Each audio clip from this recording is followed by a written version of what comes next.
Assalamualaikum warahmatullahi wabarakatuh. Halo, perkenalkan saya Nadia Kairunisa dengan NIM. Baiklah, di sini saya akan melakukan konseling terhadap penyakit, yaitu penyakit.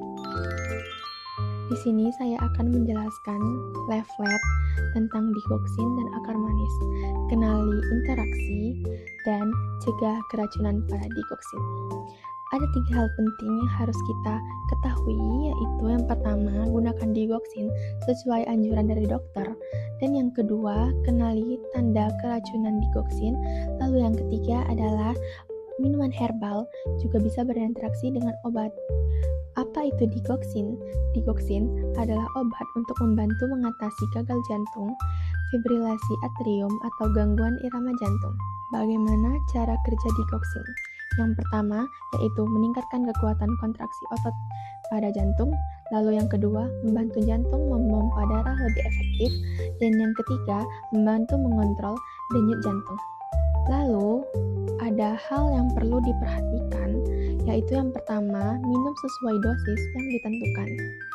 Lalu yang kedua, jangan menambah atau mengurangi dosis.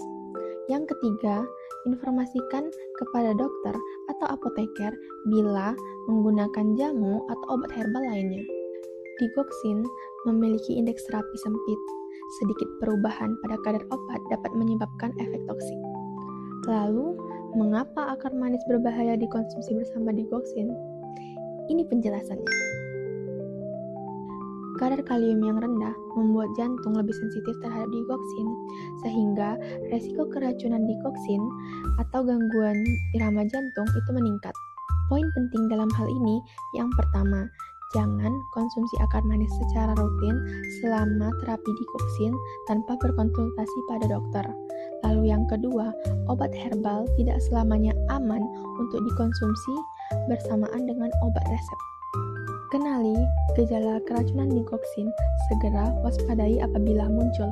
Yang pertama, jantung berdebar atau denyut tidak teratur. Yang kedua, mual muntah. Yang ketiga, pusing. Yang keempat, pandangan kabur atau melihat lingkaran cahaya di sekitar lampu. Lalu yang kelima, lemas. Segera ke fasilitas kesehatan jika gangguan irama jantung hebat, pingsan, atau nyeri dada. Apa yang dilakukan jika mengalami gejala, yaitu yang pertama, segera hubungi dokter atau apoteker. Lalu yang kedua, beritahu bahwa Anda mengkonsumsi produk herbal. Yang ketiga, lakukan pemeriksaan kadar kalium dan evaluasi terapi bila dianjurkan. Sebaiknya jangan lakukan beberapa hal berikut. Yang pertama, tetap mengkonsumsi akar manis tanpa berkonsultasi. Lalu yang kedua, memberhentikan penggunaan digoksin secara tiba-tiba. Dan yang ketiga, mengabaikan gejala seperti jantung berdebar atau penglihatan kuning.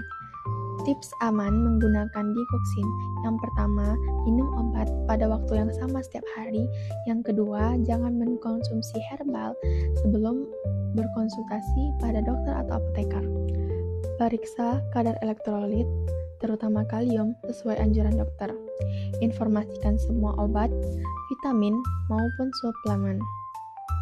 Lalu yang terakhir, segera periksa ke dokter jika mulai mengalami gangguan pusing, mual muntah, jantung berdebar.